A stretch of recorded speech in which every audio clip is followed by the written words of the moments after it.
beer, rum, and rock and roll. Saving rock, one conversation at a time. With Randy Legault and Beau Shiminsky. All right, man, we're back at the table. We indeed are, brother. I'm enjoying some lemon shining silver haze at the moment. Add another word to that. Silver haze was in my brain. How is it? I can do shit, you know? I'm not like incapacitated. You're not weaving yourself into the couch? Or I'm trying to wonder what I should be doing and spend a couple hours doing that. No, this isn't it. It's like you can focus and it's, well, let's see how well I focus. Yeah, let's see. Because today, you could set this up, what we're doing today. But anyways, this is where I'm at right now. Yes, well, we're excited because it's another top 10. We love doing these. It's been a while since we've done one, so we're pumped to do it. Yeah. This just popped into my head, you know, things Randy doesn't understand. Right. I just thought of this just now. I don't understand why guys wear scarves indoors. Nice. You know, I'm just busting are your you balls. asking me a question? Well, you can answer that. I'm just being an ass. You know, Mm-hmm. I'm just busting your balls as usual. Yeah, I don't know. I don't give it much thought, except that I have a lot of them and I like wearing them. So That's all you- hey, that's all the answer you That's need. all I need. Yeah. Okay, dude, I need to talk about something. Okay. It's not pleasant, All right. but I need to talk about it. Because I feel like if we don't talk about it, because we're both big fans of this guy, it'll be like the elephant in the room. Sure. So I need to talk about it, not at length, but I just want to get it out there. Okay. Okay, and I apologize because I'm going to read because I want to get this right. Like, Okay. I don't want to speculate All right. on what's going on. As of right now, the Los Angeles County Sheriff's Department has confirmed that they are looking into allegations of abuse made against Marilyn Manson. At least 11 women have now come forward to accuse Manson of physical and mental abuse, including actress Evan Rachel Wood, who made the following statement. He started grooming me when I was a teenager and horrifically abused me for years. I was brainwashed and manipulated into submission. I'm done living in fear of retaliation, slander, or blackmail. I'm here to expose this dangerous man and call out the many industries that have enabled him before he ruins any more lives. I stand with the many victims who will no longer be silent. So Manson replies on Instagram, denying the allegations, of course, right? Yeah. He says, obviously my art and my life have long been magnets for controversy, but these recent claims about me are horrible distortions of reality. My intimate relationships have always been entirely consensual with like-minded partners, regardless of how and why others are now choosing to misrepresent the past, and that is the truth. So what happens after that? He's dropped by his label, dropped by his manager, dropped by his talent agency. Now, here's my thoughts on it. 9 times out of 10, if there's this much fucking smoke, there's fire there. This many chicks, he was doing some sketchy shit, guaranteed, right? I've read his book. I've watched all his videos. I've seen backstage stuff. He's a different cat. There's no question about it. But if you're in a power position like he is, and you're abusing somebody, you're committing a fucking crime. That's a problem. If you're 2 consenting adults can do some freaky shit that I might not want anything to do with, that's all good. But if he's doing what they say he's doing, he's got to fucking pay the toll. That's all I got to say. Well, it's not all I got to say, but that's all I'm going to say at this point. You have the floor. Okay. You knew he was a twisted fuck. Like you mentioned. That's up to that's in the eyes of the beholder. So some people like twisted. I'm whatever. Yes. But you know that he is. He's not He's into some kinky shit. Right. Yeah. In his art, whatever. And I know he's settling that up right away with his response is that what I consider art. But if they get involved, the consensual thing. That's the key, is probably how it started. I understand that. Yeah. But it's really hard, as you say, when it comes to a position of power. And a teenager. It could be anybody, in my opinion. Sure. Doesn't matter. That just tips the scales even harder. And he's a smart guy. Oh, yes. So the challenge I have with this is that if he's a smart guy, he should know that he should be very careful about putting himself in this type of position. in my mind, and I'm not going to guess at what happened here, Right. but what I do know is that if he is smart and he is into that, there's going to be problems. But what neither one of us has said, he's a fucking drug addict. That clouds any smart guy's judgment, right? Then you pay the piper, and you don't go on Instagram saying this is all, as he says, colored and distorted reality. My problem is, if I do have a problem with it, and I'm not talking about this specifically at all, just big umbrella. Yeah. I'm speaking about right now. Yeah. It is a bit concerning that somebody can just talk, can accuse somebody of whatever it is.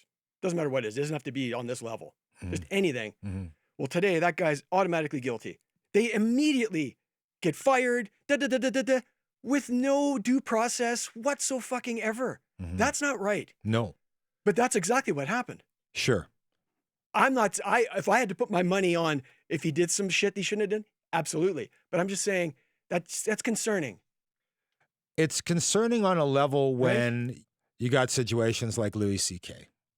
So if he gets raked through the coals for years and he needs a ton of defending support to deal. Can't work. Yeah. You know this is going to be worse. It should be worse. And then as a fan of him, I'm in that Ted Nugent zone, Kid Rock zone, Michael Jackson zone, James Brown zone. I mean, I could go down a list. And these guys who I do not support what they do in their fucking private lives whatsoever, but I like their music. Am I going to stop listening to Marilyn Manson? I can tell you right now, I'm not. Yeah. No fucking way. Yeah. I just know I'm not. He is not going to be in the situation of, yes, maybe he loses some money. Maybe he loses his livelihood, but he's a superstar. He's got money. He doesn't have to worry about a thing. Yeah. Except the fact that it's over. And that's a hard pill. It is. But that's his punishment, period. I mean, when you think about it, that's probably a bigger punishment than anything some judge is going to lay down. Right. Like, I don't think, unless they got incredible proof, which I don't know how you keep that. That's and what I was just going to say, Beau, in. How do you prove that? That's the shitty thing if you're one of these 11 women. How do you fucking prove that abuse, right? It's hard to do. Right. Well, that's why you need 11, and like Cosby had fucking 50 or whatever. Yeah. Then the guy, you get slammed, right? So it just sucks. As a fan of him, it sucks. Am I completely surprised? No. No. As a fan of the guy, it's just a fucking bummer. Yeah. It just is. Yeah. Feel bad for everybody involved, especially the abused. Yeah. Shitty. Okay. I know that was a downer, but I feel like we had to talk about it. You got it off your chest. Yeah. All right, man. It's time once again for a beer, rum, and rock and roll top 10. This time, it's the top 10 debut albums of all time. Yes, the mighty introduction of some pretty big heavies. Yeah. So. Top 10 and 3 honorable mentions. So we'll flip a pick. The winner gets to decide if they want to go first or second. We'll take turns, and that'll be that. Done. We've been through this before. Yes. How was this whole thing for you? Well, they're all agony, as you well know. This one was pretty bad. Yeah. To sum up, I got it down to 30. I had 30 on my list. Okay. Getting that down to 10 was horrific. Like, it was really, really brutal. But once I got my 10, the order came together pretty quick. So it was getting it down to 10 or 13, I guess, with the honorables was pretty fucking hard. Like, those top 5, not so bad, but that bottom 5, I was switching shit out last minute. I found that I knew kind of the top 15, but the order was difficult. And so I'm just going to set a caveat here that this could change anytime. But really, as you say, those top 5, I don't know how you rank them that way, because it's almost like it's a level playing field on all of them for some degree. They're all so good at that point. Yeah. Let's do this. Okay, man, flip that Let's get into it. So what do you want? You want... Am I calling it? Angel or Candy? I'm going to go Candy. And you get to pick what you... I'll pick it if I go first or second. You're going to pick Candy. It's Angel. Hey, your pick. Go ahead. I'm going to go first? You go. All right. Okay. Now, if I could add to that explanation a little bit, how I got it down to the 10 was this, because I had to figure out a way, this is the way my brain works, an excuse to get rid of bands. Like, I need reason to get rid of people. Otherwise, I'm never gonna. I'm never gonna get it down to 10. Yeah. So I said to myself, okay, I'm gonna pick the ones that when I first played them, knocked me on my fucking ass. Okay. I don't give a shit what Rolling Stone says. I don't give a shit about historical significance. I don't care about any of that shit. It's how it hit me. And I couldn't stop playing the album, and I became a lifelong fan of whatever band it was. And that's how I went about it. So then it got easier. Because some albums that aren't on the list, I love these albums, all 30. Right. But they didn't do that. That makes sense? Makes perfectly good sense. Okay, so timeline is the key here, is what I'm saying. Okay. Okay? Yeah. And 9 out of the 10, to my point, impacted me teenage to early 20s. 9 of the 10. Right. This is a very significant period in your life. Okay. Absolutely. Nothing after that. Just one. Just one after that. Okay, number 10. Yeah. Is an album called 10. I knew it. I knew this was going to show up. Okay, Pearl Jam's 10. Released August 27th, 91. Okay, let me give you a little background. So Mother Love Bone ends because Andrew Wood ODs on heroin. He's dead. So Jeff Ament and Stone Gossard recruit Eddie Vedder and Mike McCready, and this drummer only drummed on this album, Dave Krusen, and they formed Pearl Jam in 1990. Off you go. They released the album 10. It sells 13 million copies. Yeah. Not bad out of the gate. Yeah. They haven't topped it yet, obviously. I mean, you can't top that shit. It's just a freak, right? In the US alone, it sells 13 million. Hit singles Alive, Even Flow, Jeremy, which was played to death on fucking radio and the video. Got nominated for Best Rock Song, Best Hard Rock Performance at the Grammys. They were all over MTV with these, the videos for those songs. Yeah. Got Video of the Year. And say what you want about Jeremy, that video is cool and it's powerful. Like, it's fucking dark for MTV. Like, I'm surprised he didn't get banned, actually. Like, it's hardcore, that topic, right? A kid blowing his brains out in front of his class. Like, this is not Poison. This is a different thing. Oh, yeah. The band wrote a bunch of these instrumental songs, right? There was no lyrics, no nothing. Yeah. And then Eddie comes in, listens to this music, and writes the lyrics, and off it fucking goes. Off it goes. And his lyrics are not your fucking average fare. Like, I just want to read you a little chunk. It's a song called The Garden. The thing about this album is, you got these hits. Yeah, I still like them, but they're overplayed. But it was always these deeper cuts, like Garden and Deep and Release. These songs, fuck, they're just wicked. So this song, Garden. I will walk with my hands bound. I will walk with my face blood. I will walk with my shadow flag into your garden, garden of stone. I mean, this is not glam metal. This is a shift, and a welcome shift, even though I still listen to that other stuff. It was a welcome shift for sure. What I like about it too is, yes, he's on this album anyway, it's all depressing lyrically. Like, it's about abuse and depression and all this stuff. But the music isn't like that. The music is very uplifting. So you get this dichotomy going on. If you weren't paying that close attention to the lyrics, you're not going to get bummed out. Like, it's an uplifting album, really. Right. Yeah, these are sing-along songs for some people. A lot of them are, yeah. Yeah. And Vedder, man, he's just so fucking passionate. What I like about his voice too is there's different tones to it for different songs, right? Like, he does that low baritone thing, and he can fucking scream his ass off. Whatever. Climb riggings and... Oh, have you seen footage of that? I've seen it. It's insane. I've seen it. Like, it's insane. Special. It's very. Dude, you could literally die. Yeah. Oh, I know. Yeah. Anyway, sidebar. Yeah, so a song like Black, yes, overplayed, but I mean, it's just an amazing song. It just is. Yeah. That delivery, and a song like Porch, where he's just fucking going for it, right? And the guitars are huge. And Mike McCready fucking rips. His solos are just awesome. And Jeff, his bass is in your face. It's right up front and groovy as fuck. You know, you can call it grunge. Like, the labeling thing just bugs me because it's just a rock record to me.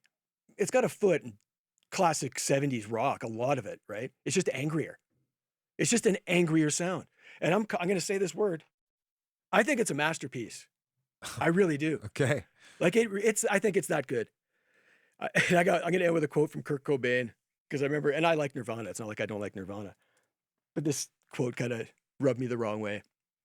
He goes, I think they're sellouts because their songs have guitar solos in them. Like, what a wanker. I like a fucking good guitar solo. Hey, me too, man. Get lost. There you go. I'm all for that. Yeah. Anyway, the album really had a huge impact on me, and I've loved them ever since. And I don't love all their albums, but their first three, 10, Versus, and Vitology, man, I could not get enough of those albums. And they've been doing the up and roller coaster thing ever since, but I'm still a fan of the band. So there you go.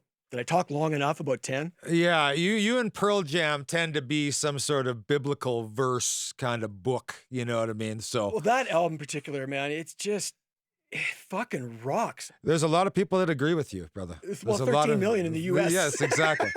So that helps your list for sure. Well, just because it's popular doesn't mean it's bad, and just because it's popular doesn't mean it's good either. Right. So anyway, that's number 10. Sorry if I went too long on 10. All good. You knew that was coming, though. I knew Pearl Jam was going to rear its head here. This album, my 10th, was released on July 25th, 1983. Any idea what that might be? 83. Yeah. Can I have a hint? Like if I ask you a question, can I have one hint? Let's do it. I'll see if I can. Are they from LA? Yes. Kind of. Kind of. Oh, I was going to say something till you said that. Oh, shit. I don't know, man. I'm not even going to guess. Metallica. Oh, Metallica. Yeah. It's Metallica. Kill 'em all. I was in the punk scene at this time. Punk was missing a lot of melody to me and a lot of structure and a lot of interest. It was fast, aggressive, and fun to do. Right. But man, did Metallica speak to my yearnings for fast, aggressive rock. And they sounded older than they were. They were so young. It was crazy. And to put together this album, which there's, 5 or 6 tunes that are just staples at every show. When you do that on a debut album with a band that's as big as Metallica and has done as many albums as Metallica. Yeah. This is a pretty special fucking record. Well, to this day, their set list rests on those first 3 albums, really. Sure they do. Nobody was doing what they were doing as good as they were doing it. Great name. Really great name. Great name of our first record to just come out and say, fuck you, kill them all. Kill the posers. Yeah. Four Horsemen, Motor Breath, Whiplash, Seek and Destroy. Please. Yeah. Done. Top 10. I love the B-sides too. Blitzkrieg and Am I Evil when they re-released it with those two. Oh, my God. Right. Yeah, I'm not going to fucking argue that. That's for sure. They created a genre of music. They did. Yeah. They just did. They spoke to me, and that was the genre that I was. Because I was not a punk guy. It was the guitar sound is different. Like it's just there was a heaviness there that punk didn't have for me. As much as I like the Sex Pistols album. Yeah. It wasn't. Yeah, this is a different thing for sure. Totally. Yeah. And it's just huge record. So. Yeah, for sure. Yeah. Yeah. Awesome. My number 9 has nothing, and I mean nothing in common with Metallica. Okay. 0. All right. Released in 1977. Sold 5 million in the US alone. The self-titled debut from Foreigner is my number 9. Yes, you got Feels Like the First Time, and Cold as Ice, the 2 big hits. But then you got Long, Long Way From Home, and you got Star Rider, and Damage Is Done, and I love every song on it, literally. Right. And Lou Gramm, the guy is unreal and so underrated. Like, he does not get mentioned enough. The guy's incredible. No. I mean, Mick Jones sings or co-sings a couple songs. He's got a lighter voice, but yeah, Lou just crushes it on this album. Yeah, and when I hear it, it takes me back to 1977 every time, in a good way. Right. I'm roller skating in my mind. Right. Oh, wow. Well, this is the time of your life, right? Like grade 7? Yeah, is that what you were doing? Dude, but I still love it. Like, I still listen to it on the regular. Like, I like it that much. I like Double Vision almost as much, too, but yeah, I like their first 4 albums, period. But it's all about the songs. Like, the songwriting on this album is killer. Yeah. Like, Mick Jones wrote or co-wrote all 10. And Lou co-wrote with him on 5 of them. Okay. And the Mick's melodic guitar and his solos, they're just tasty, right? And they service the song, and those melodies just, they're in your head forever. Like, Feels Like the First Time. Like, come on. Yeah. Well, we heard it ad infinitum on FM radio. Like, overplayed for sure. This is the challenge I have. I mean, hey, a great debut record. Yeah, but it was obviously a reason. But yeah, I love it. And I just want to mention again that Blu-ray they released last year, which is them in London in '78, just before Double Vision came out. So it was right at the end of this tour. It's fucking phenomenal. Yeah, I saw some of that. Again, Lou is just a monster singer, man. Oh my God. Yeah. My number 9 was released on the 27th of March, 1981 in the U.S. and probably North America. You Don't Know. Oh. But the first track is I Don't Know. Oh, now I know. Now you know. The Blizzard of Oz. To come out after not knowing what happened to this guy and come out with an album with a guitar player, and I can't do a list without him. He came out kicking ass, that's for sure. He sure did. Crazy Train already. Yeah. I don't know any demographic that has not heard and appreciated that song. It's just a great song. It's played at sporting events to rock clubs to roller skating to whatever. It's got it covered. Whatever you're into. Yeah. Right? Yeah. And it's not that there was just that one hit that blew up this album. Mr. Crowley, seriously wicked tune. Yep. Suicide Solution, which all kinds of controversy. Love that riff. Right? Me too. Ozzy gets sentimental for the first time with Goodbye to Romance, which no one ever heard this guy sing like that, you know? Not quite. Yeah, he did. Changes. Yeah, but not quite the same. Not quite the same. You're right. It was a new world. Yep. Here's a guitar god that's doing a classical song on a rock record. What? Yeah. Right? Great record. Yeah, Randy Rhoads is unreal. Yeah.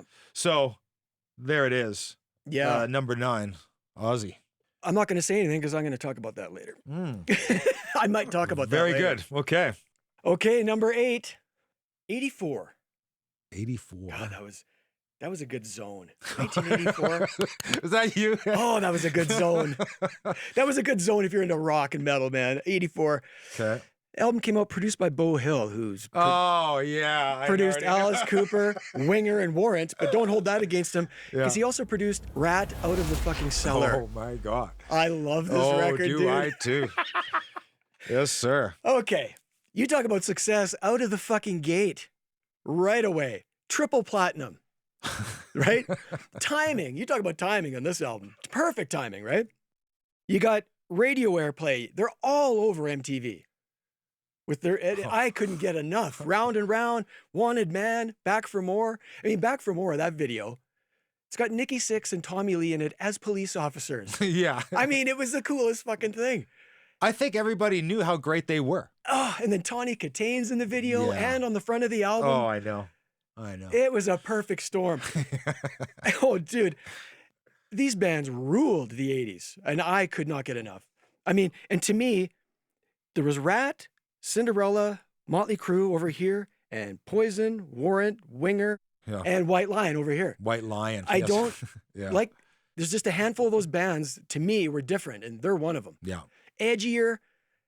They just had something, man. They just had something that was different. Yeah. And I can happily listen to this entire album and not skip one fucking song. Mm-hmm. I like them all. Mm-hmm. You got Warren D. Martini on lead guitar, killing it. Robin Crosby and him writing incredible riffs. But the key to me is Stephen Pearcy's voice. Totally. No one sounds like that. Nope. No one's ever sounded like that. His voice is cool as fuck. Oh, yeah. For that era of music, that was the lead vocal sounded. I really dug. I know there's a lot of bands, you know, Motley's and this and that, where the vocal was kind of almost irritating to me in some ways. You know what I mean?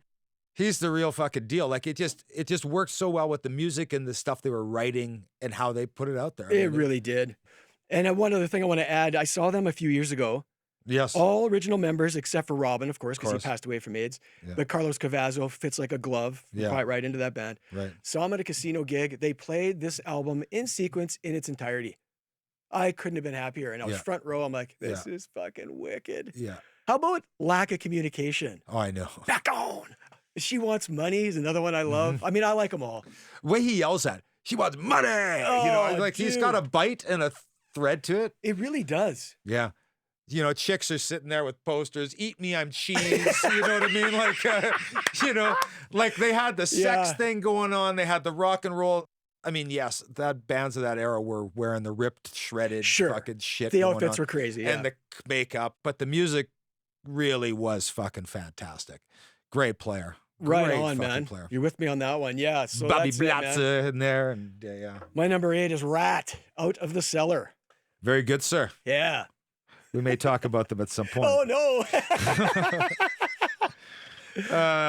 Number 8 for me. Released internationally on April 30th, 1976. Okay, I need to take one shot. Yeah. Boston? No, sir. Okay. Good guess. Track 1.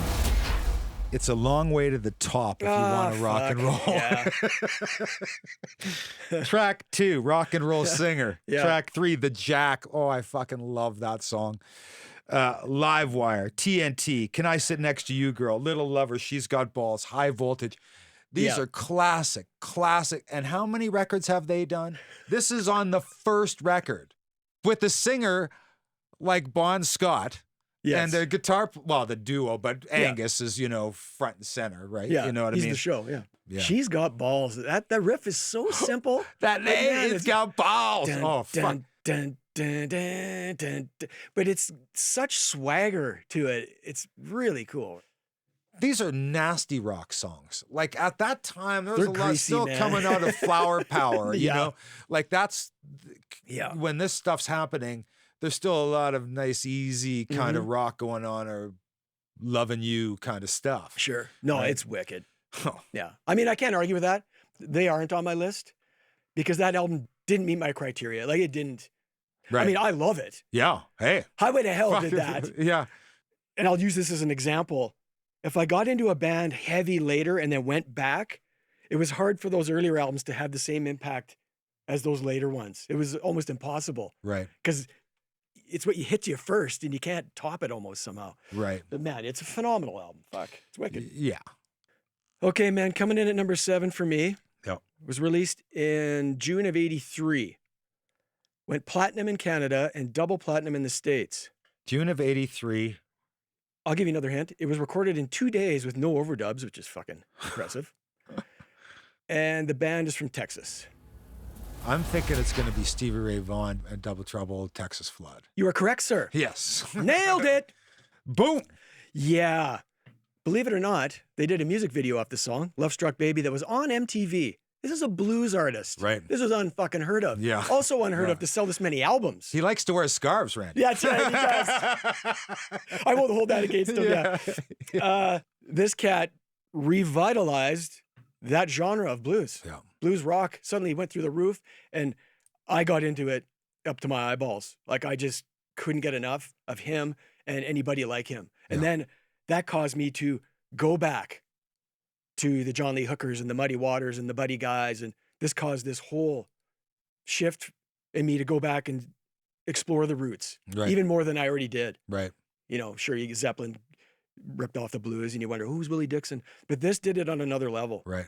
You know, I was just all over it. Right. The album is fucking phenomenal. You got like Rude Mood.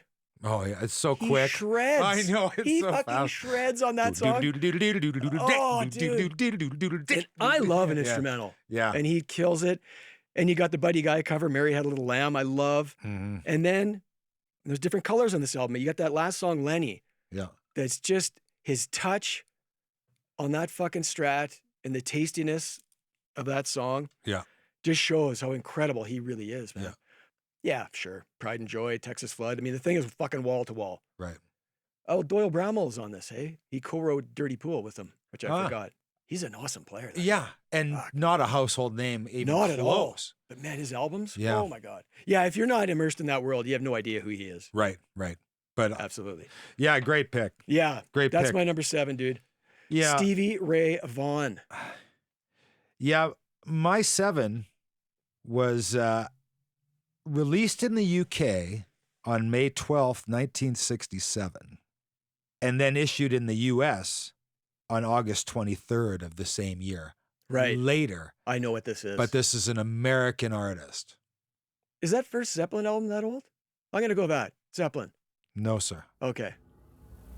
Jimi Hendrix. Oh, fuck. Who will be just like Stevie, but inspired Stevie. Right. Zeppelin 69, I think. Yeah. Yeah. Jimmy, of course. Yeah. Are you experienced? Yeah. Now, listen. Let me tell you about Jimi Hendrix. Let me tell you a little bit about Jimmy that you don't already know. Can you play? You know everything. Well, I don't know everything. But people had not experienced anything sounding like this up to this point. He was from Mars, as they say. Yeah. And to have such huge songs on this debut record. Yeah. Purple Haze. Never heard of it. Heard of it? Hey Joe. Yeah. Wind Cries Mary. Fire. Foxy Lady. Are You Experienced? Manic Depression. Check. Yeah. Check. Yeah. Right? Yeah. Huge record. Incredible talent. It's just sad. I get sad every time I think about him for some reason, just because his career was so short. Right. It was so good right off the start. He had a gift and tapped into it right away. Right away. But then some of those later records, a little bit trippy, busy, weird, you know, all kinds of experimental stuff. Yep. But about songs and a record. Yeah. A work of music. This covers all the bases.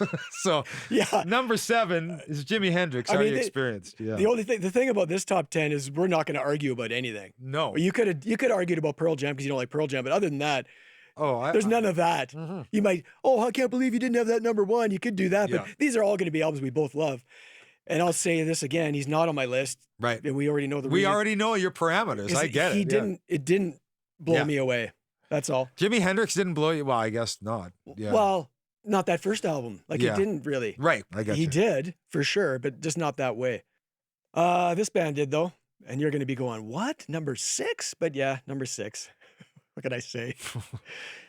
Released January 1969. Atlantic Records. Produced by Glenn Johns, who also produced stuff for the Stones and the Who and Eric Clapton. I'm thinking Zeppelin 1. You are correct, sir. You're thinking 6? Yeah, it's 6 for me. Yeah. Because again, the first Zeppelin album I heard was 2. Buddy of mine had it on his Ghetto Blaster or whatever, and I'm like, holy fuck. So that was the Knock the Dick in the Dirt album for me. It was 2. Okay. This one though, tied. I'm going with the tie. This one tied. I like these older albums because they're short too. 9, 10 songs, concise, and they're all killer. Yeah. So there's 9 songs, 5 originals. The rest are covers and rearranging. Yeah. They finally admitted to at some point of old blues and folk tunes. So like I said, it was about 1979 when I first heard Led Zeppelin. Oh yeah. So I'm late.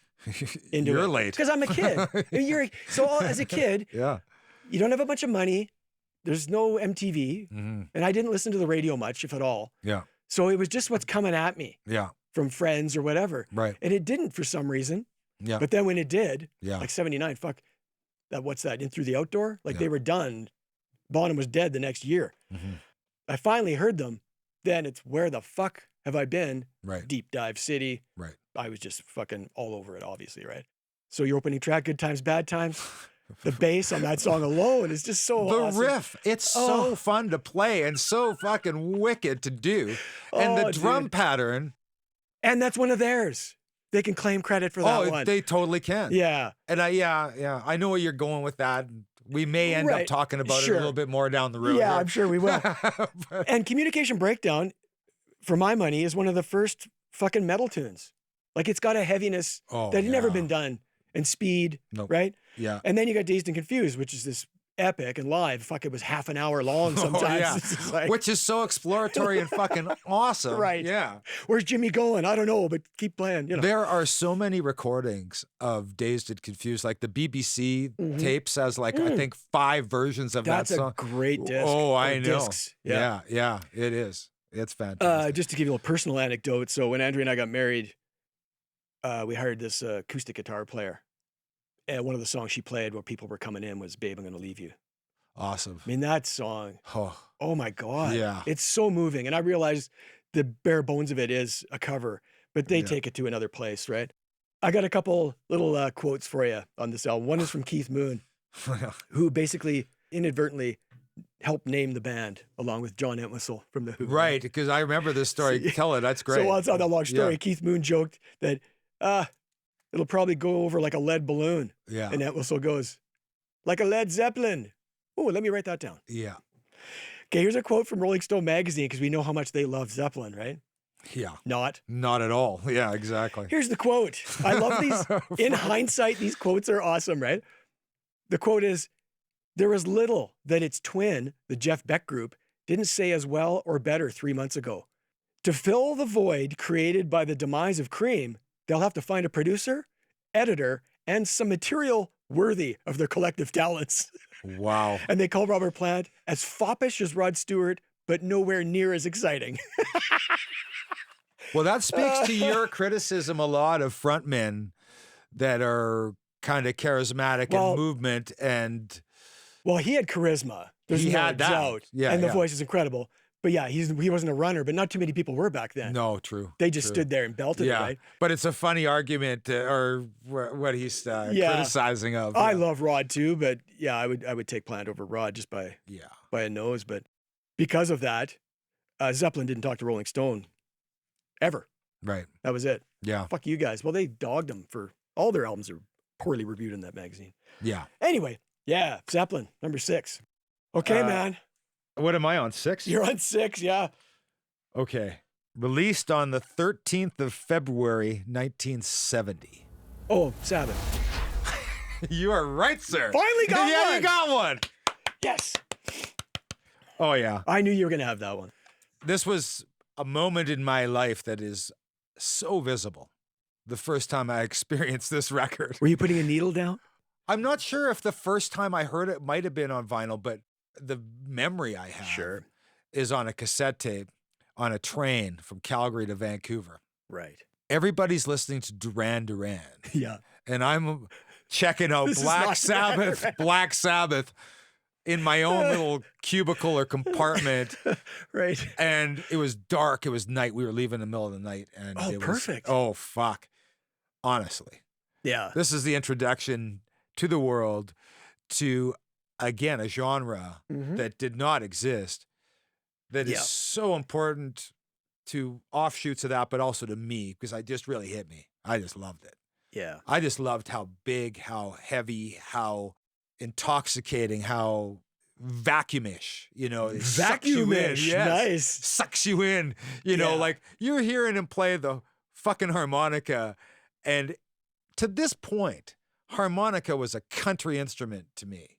Yeah. I have not heard a harmonica, maybe some blues stuff. It surfaces once in a while. Like Zeppelin dabbled in it a bit. Right, but this was on a different fucking level. It was pretty cool, yeah. Yeah. Let's lead with that. The Wizard is what you're talking about? Oh, yeah, The Wizard. Yeah. Yeah, that's track 2. But here you got a band called Black Sabbath. Yeah. That comes out with the song Black Sabbath. And it's the first track you hear and the first introduction to this band because they were not on the radio, sir. No. You were going to the record store and going, what's that disc? This would be an interesting top 10. And let's talk about this for a second. Sure. Top 10 first tracks on a record. Well, you know what I'm thinking of when I think of that song? Because it's very theater of the mind, the sound effects and shit, is Detroit Rock City. That would be the first song I heard that was kind of like that. Right. That one would have been maybe the second one. And you got that lady, you can Google this and you know who that woman is on the front of the cover of the record. It's creepy as fuck. Right. I believe it was Ozzy Osbourne's dad. Ozzy played him that song. Hey, Dad, we cut a new album. Here's the fucking... You played a Black Sabbath? He goes, I'm guessing you're not just doing the occasional beer here. They created heavy metal. And right after that, Priest came out. And those two bands are the ones that really created that genre of music. Sure. Period. Yeah. And I give the nod to Black Sabbath. Oh, they were first, for sure. Surely. It was just so heavy and so unforgettable. Yeah. There it is. Yeah, there's no argument for me on that. And that's number 6 for me. Yeah. So. Yeah. Yeah. Okay. Number 5. Released in 1981. Again, a lot of these are 80s. 81. It was released on their own record label, and then Elektra signed them, and they re-recorded a bit of it and remixed it, and then released it. Their record label is Leather Records. I ought to do it. Yeah, I already done.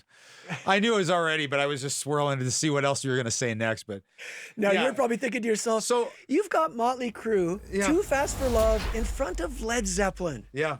Hey, it's all about your parameters you set, and I get that. And if anybody's willing to participate and send us their list, right?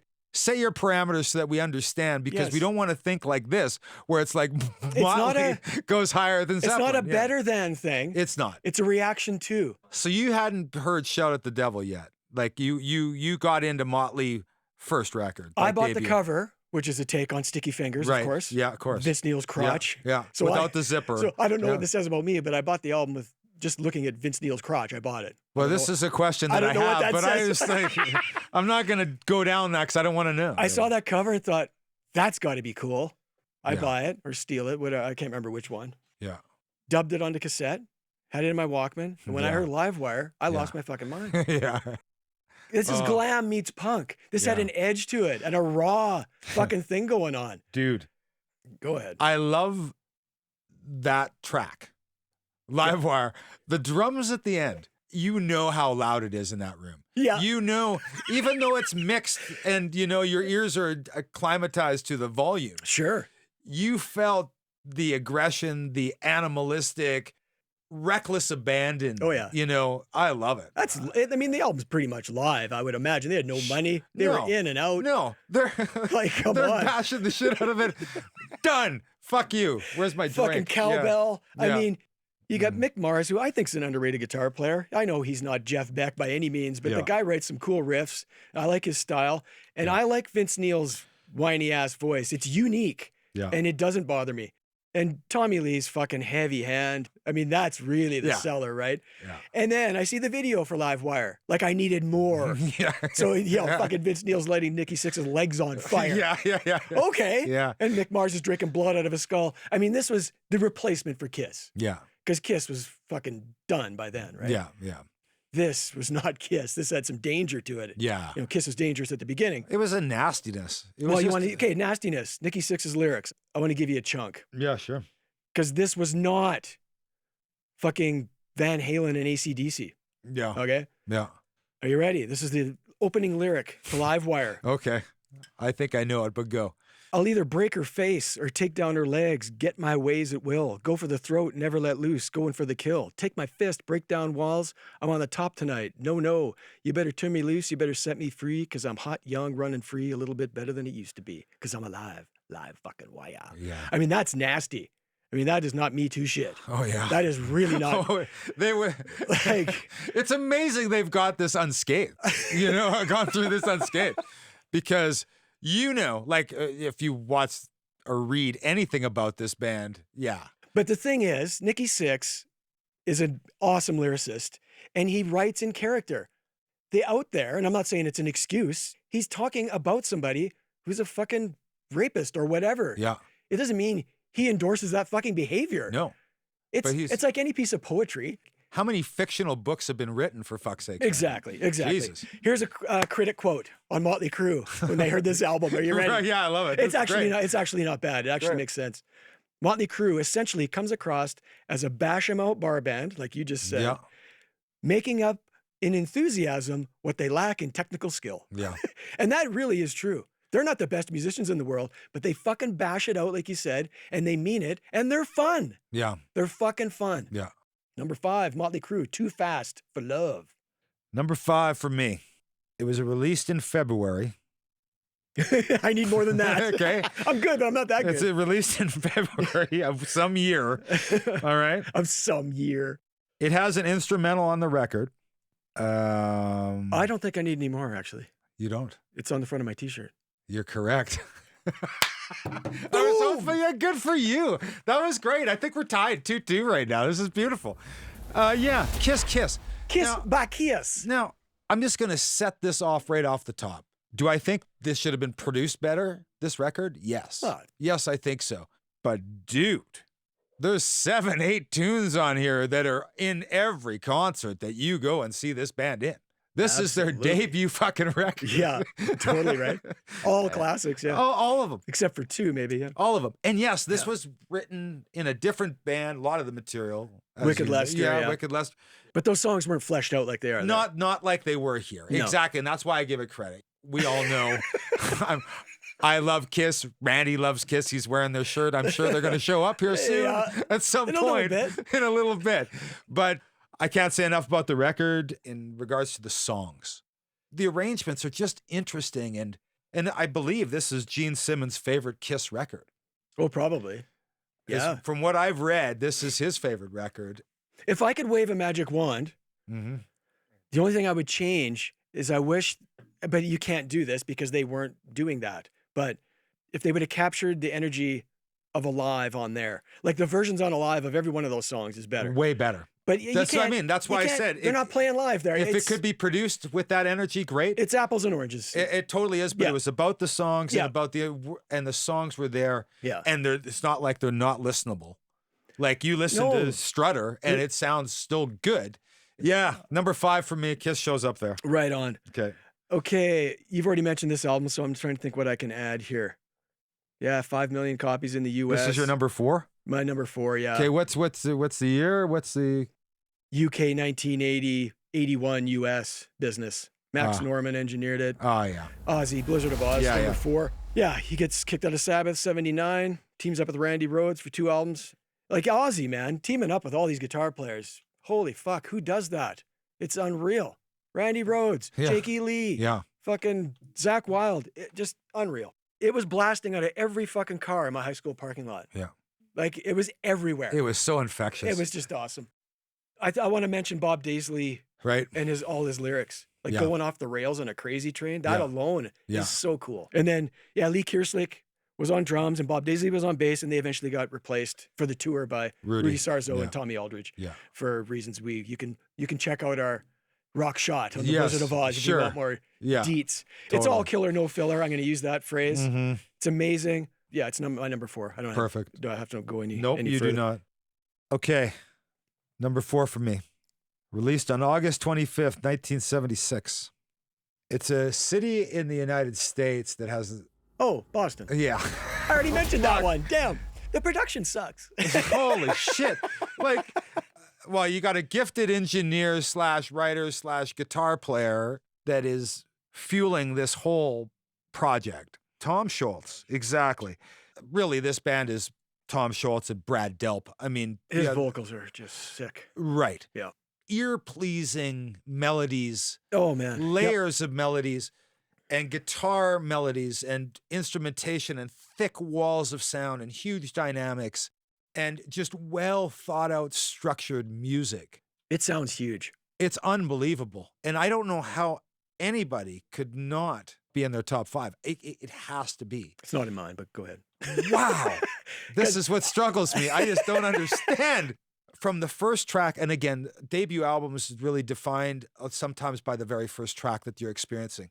Yeah. Which is their biggest hit, More Than a Feeling. And I never tire of it. And I do not either. If it came on right now, I'd stop and listen to the whole fucking thing. 100%. And I turn up the volume. Yeah. As I did it. Just exactly. like when I hit Seinfeld when I'm flicking on the TV, I always got to stop. So they lead with that. Yeah. Which is smart. And Peace of Mind, Foreplay, rock and roll band, Smokin', Hitch a Ride. It's got this storytelling aspect of an album, which is really kind of cool, with a great song to end, Let Me Take You Home Tonight. Yeah. Wow. Goosebumps. It's great. Goosebumps. Yeah. Oh, it's wicked. Yeah. It just sounds so great. Yeah. Oh, and it sounds amazing. Every song on there, you'll turn up. I love it, but just, didn't meet my criteria for my top 10 is all I'm saying. I think you knew that it was coming from me. Oh, it was. You know me. I know you. Have you heard Anthrax do Smokin'? Yeah. Oh, fuck. It's wicked. Yeah, but it's a Boston tune to me. Always. I know, but it's worthy of Anthrax. You know what I mean? In terms of like rocking it out. It definitely should be. Like, fuck. Okay, man. My number 3, released in 87, debuted at 182 on Billboard. So debuted shittily. Is shittily even a word? It's one today. It wasn't until 88, like over a year later. Yeah. And it would go on to sell 30 million.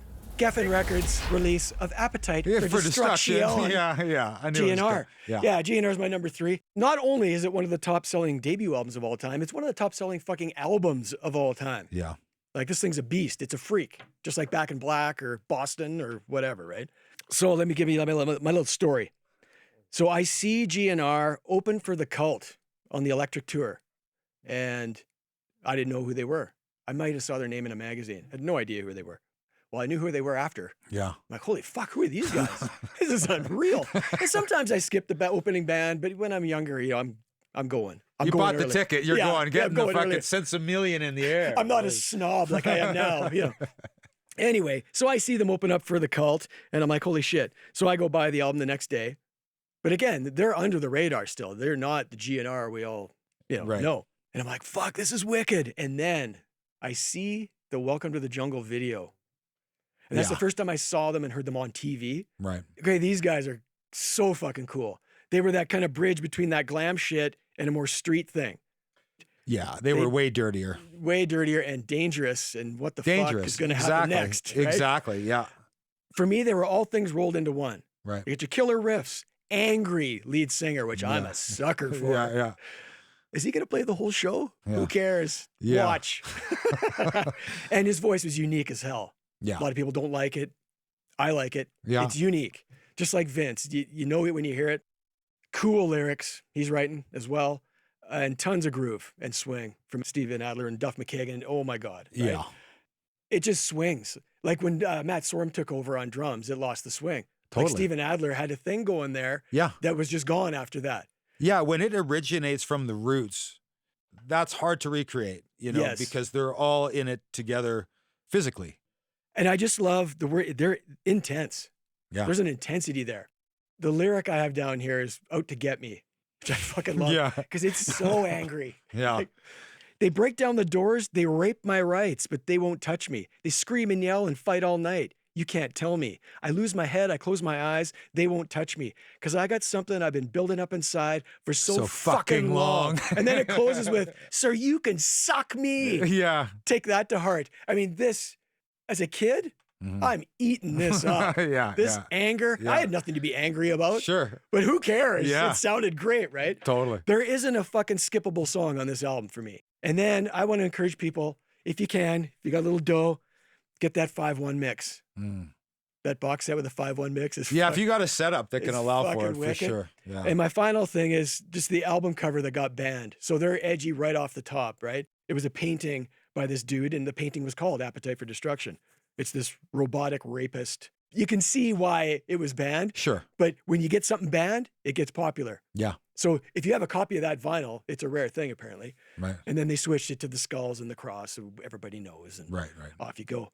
But I remember seeing Duff and Slash on the Grammys. I don't know which year it was, but right in there. And they're fucking wasted, right? Yeah. They're up. I don't know if they're getting an award or presenting one. Doesn't matter. They're up there and they start talking. Yeah. And there's F-bombs just flying. I think they got 3 or 4 in, and it goes to commercial like that. Yeah. I remember that howling. clear as day. That's a great memory. Man, and fucking fuck the dude. Commercial. Fucking. I mean, they were just badass. And you got to remember, they're like 20 something. Oh yeah, and just out of control. So my number 3 is Guns N' Roses' Appetite for Destruction. So we'll just carry on. Yeah, here. Let's mention some songs. Well, it's so easy before we do that, I just want to talk about that these guys are so young and so intoxicated because they have no clue or consideration for tomorrow. They just don't have or anybody else. And for anybody around them. No. It just does not matter. This is what? Fuck sure, I'll do it. If you ever watched the Anvil doc. Oh yeah. What that puts into perspective is how young these kids are. Right. Put into that kind of situation. 30 million or whatever it was. It's too quick. It's crazy. And they're just not ready. You don't really want This is full circle to the top of the discussion with Manson. Like your brain is not ready to handle what's being thrown at you at this veracity. It's too soon. And velocity. Yeah. See how I strung those two words that's together? Pretty good. Is that a word? I've been watching Jeopardy lately. And ideally, you want the gradual build. Generally, you did some work for a few years to get noticed. Right. AKA Tom Petty or whatever, right? Yes. Where here it's like you made one great record and you're thrown into, because it's so fresh, so new, so awesome. And that defines a great debut record worthy of number 3. You know, absolutely, but 3. when you're wasted and guys are on heroin, it's no wonder the band didn't last. I'm surprised it lasted as long as it did. Yeah. Like 93 or whenever they fucking finally folded up. Yeah. So I saw him open for the Cult. I saw him open for Maiden on Seventh Son. Another time I saw him open. Then I saw them in Edmonton on Illusions, like the last leg of that tour. And they toned it down with the fucking Axl changing outfits every 2 songs and all that bullshit. They were kind of toning that shit down. Right. So it was more of a raw type vibe, but it was fucking wicked. Yeah. It's danger is the word. Yeah. How long is the show going to last? Well, you know what I mean? When is it going to start? Yeah. Are they going to fight on stage? Like, you know what I mean? Like, that's rock and roll. That is part of rock and roll. Sure. And that's gone today. The allure, man. There's none of that None today. of that. This behavior's frowned upon now, Beau. That's why we keeping it alive, one show at a time, Randy. I love Dave Grohl, but Jesus, that guy's like a squeaky clean. Yeah, it's a little too. Yeah, it's a little too much. I know. The charm is there. It definitely at that age it drew me in too, man. Like Okay, GNR. Okay, number 2 for you. Number 2 is you've already mentioned it. It's on my T-shirt. Debut Kiss album, number 2. Yeah. So what can I add that you didn't say? It was recorded and mixed in 3 weeks. That's pretty quick. Yeah. The album cover is a takeoff on Meet the Beatles. 3 of the 4 sang on that album. Mm-hmm. Again, like the Beatles. Unheard of. Yeah. Like that doesn't happen normally. No. And they all can sing. Yeah. I love Peter Criss. And they all sound uniquely different. Absolutely, right? So I got it as part of that originals package with Right. all 3 in one. Right. 1976, I had that. Yeah. And as you know, I just wore it out. And then I bought Alive and Destroyer all around that same time because they all kind of came out. Like in 18 months, all that shit came out, hey? Right. Like you talk about pumping stuff out. They were doing that. It was crazy. Yeah. Right? That just shows the level of respect and command of the song. you know? Right. Right. Yeah. They're good songwriters, man. Yeah. You can say what you want about Kiss. They can write a song. The only 2 tracks, I mean, Kissin' Time is weak. Yeah, And exactly. it was an add-on too. It's not, if you have an original pressing, it doesn't have that on it, eh? And Love Theme from Kiss, I can take it or leave it. But the rest are stone cold fucking classics, like you said. Yeah. I want to point out that their very first single they released was Nothing to Lose, and it's about anal sex. That's true. Are you ready? Right. I thought about the back door. I didn't know what to say. Yeah. She didn't want to do it, but she did anyway. Yeah. But baby, please don't refuse. You know you got nothing to lose. Yeah. And it's on the radio as their first single. That makes me laugh. But Black Diamond, 100,000 Years, fucking Deuce, there's Cold so many Gin, great Firehouse. songs. Yeah, come on. Kiss. Yeah, number 2. Okay. Doesn't take a genius to figure out what my number 1 is, but go ahead. I What's your number already 2? know what it is because it's my number 2. Oh, number 2. Released on Excellent. February 10th, 1978. You're stealing my notes. Sorry. Do you know the artist in the album? Do you know it? Hey? Do you know it?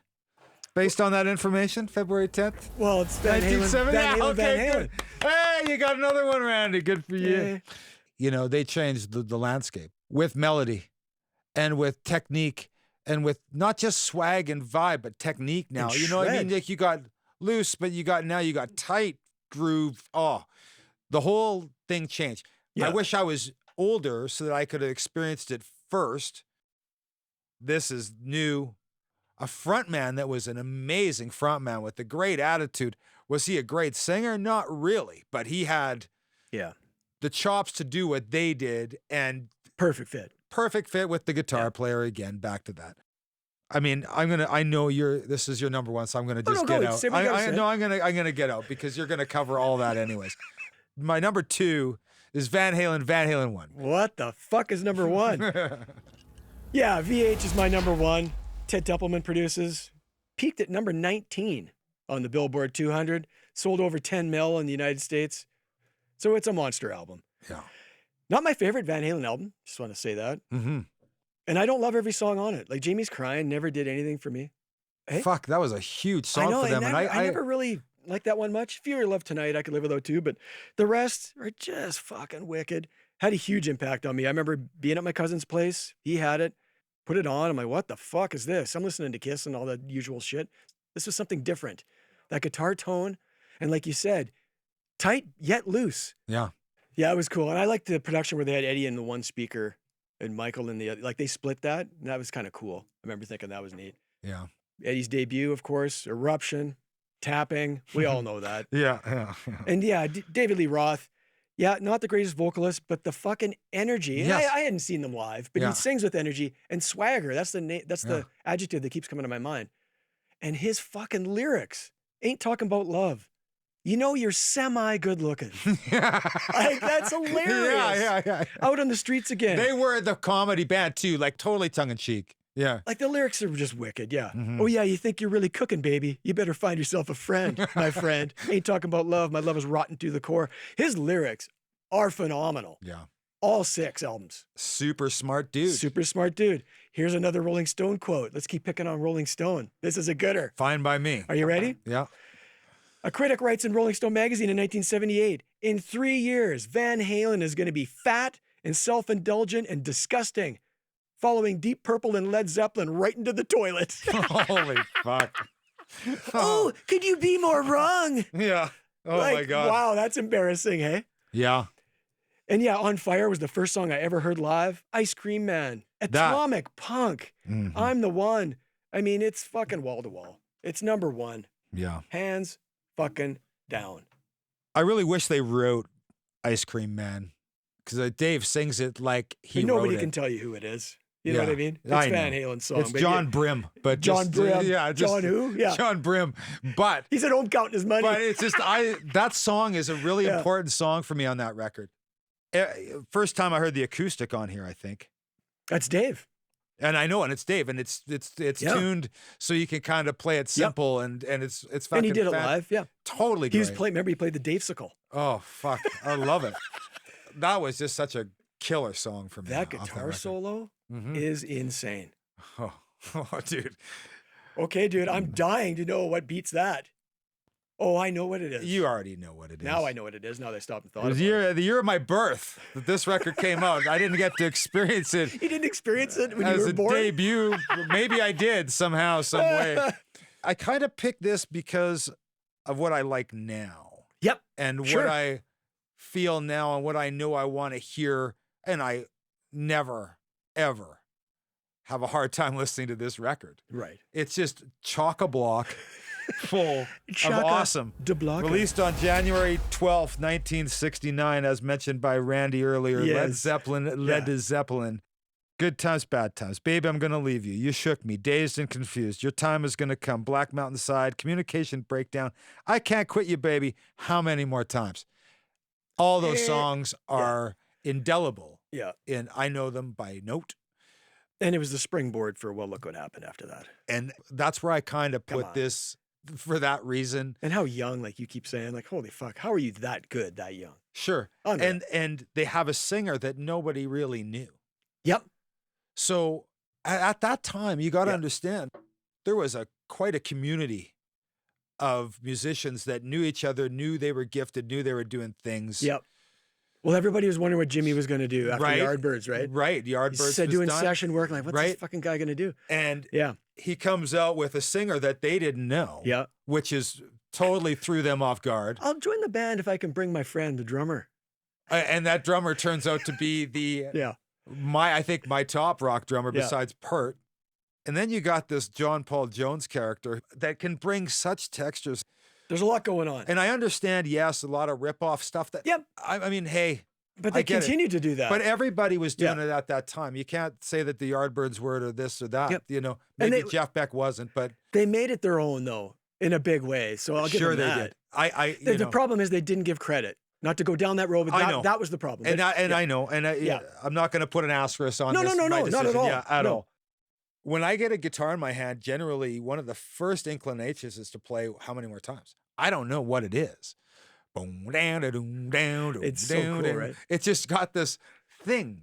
If you had Van Halen 1 and Led Zeppelin 1 on CD and you had to get rid of one for life, you'd get rid of VH. That's what you're saying, right? Yeah, at this state in my life. That's a tough one, eh?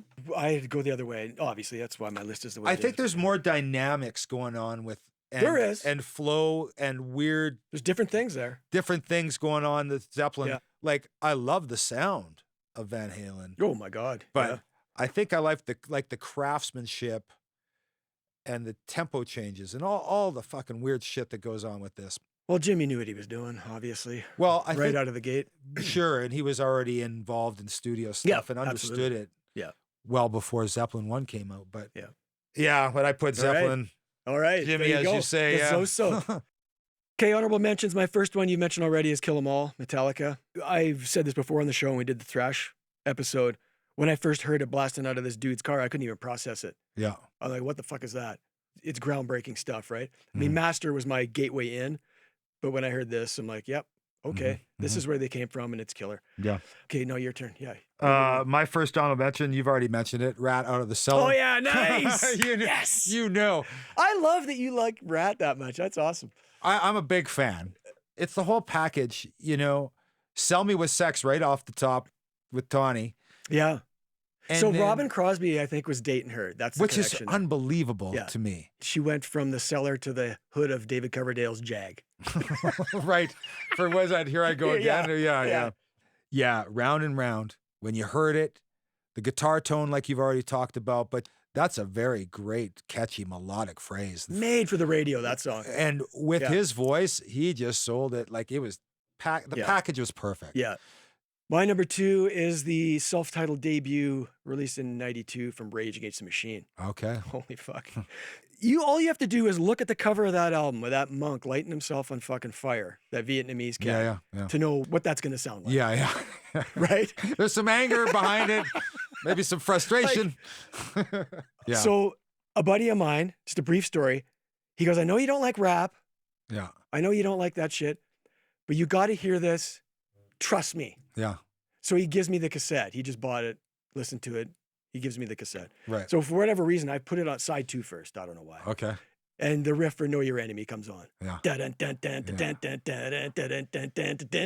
I'm like, I'm in. They can't fuck this up. And off they went, hey. Yeah. And sure, Zach raps, but it's not rap.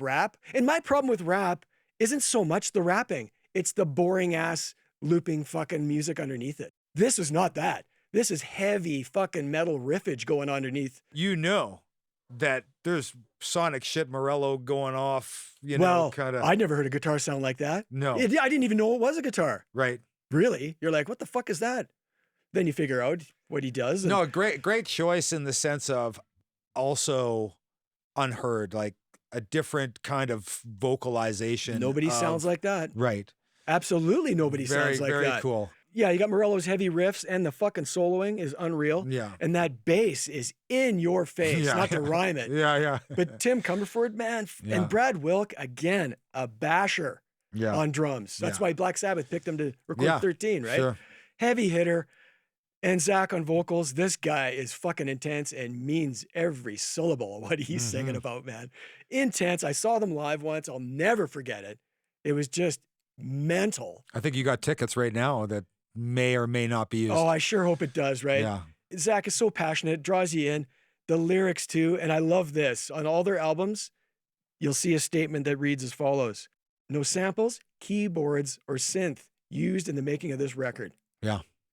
Because it sounds like there is, but there's not. It's a fucking guitar. Well, he's a genius. He is. On a not guitar-related thing to a guitar-related thing. He's just incredible at whatever he does. But sure, he's using technology. Yeah. It's just not created from a keyboard, but it's definitely created by technology. That's right. It totally is. And again, I love the anger and intensity in it. I love that album. Okay. Sometimes for me, it gets too much. Like, I like. How about Bullet in Your Head? You don't like that one? Fuck. You get a bullet in your fucking head. I think I want to be a little happier. This is just throwing this one out there. Sure. Let's see a wild card. Yeah. But Meatloaf, Bat Out of Hell. Holy shit, I forgot about that one. Yeah. I love that album. Yeah. This was released in October 1977. I roller skated to that one too. Right?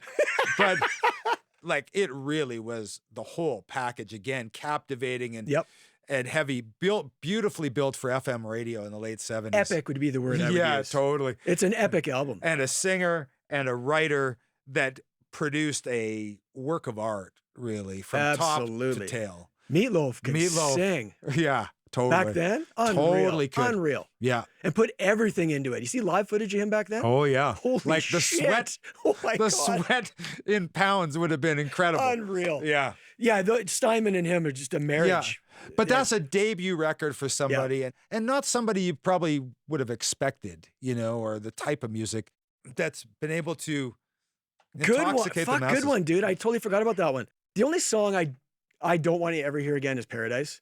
Of course. But for crying out loud, oh my God. Like the vocal on that song, what's the one? On a hot summer night, would you offer your throat to the wolf with the red rose? Right. Not you took the words right out. Yeah, that one. You took the words right out of my mouth. Hot summer night, yes, right. Would you offer your throat to the wolf with the red roses? Yeah.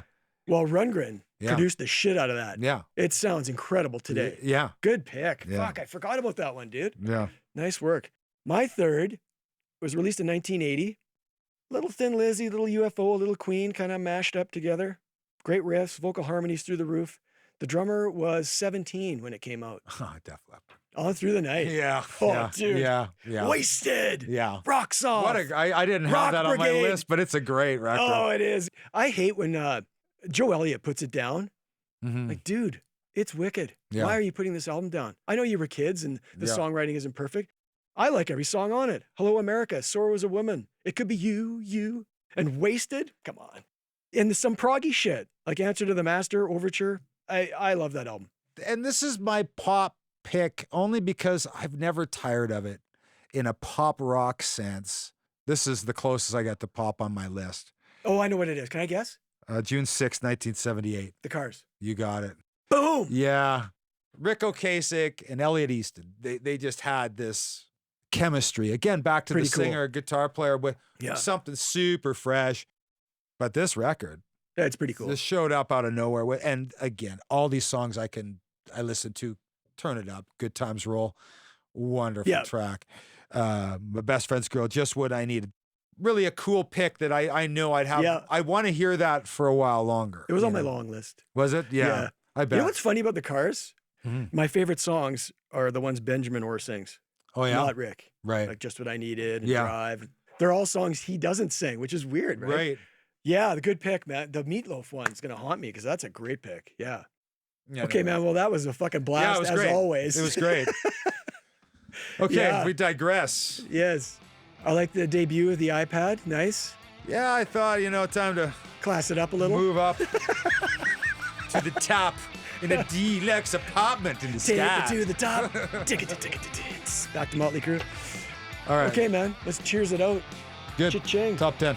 Peace out.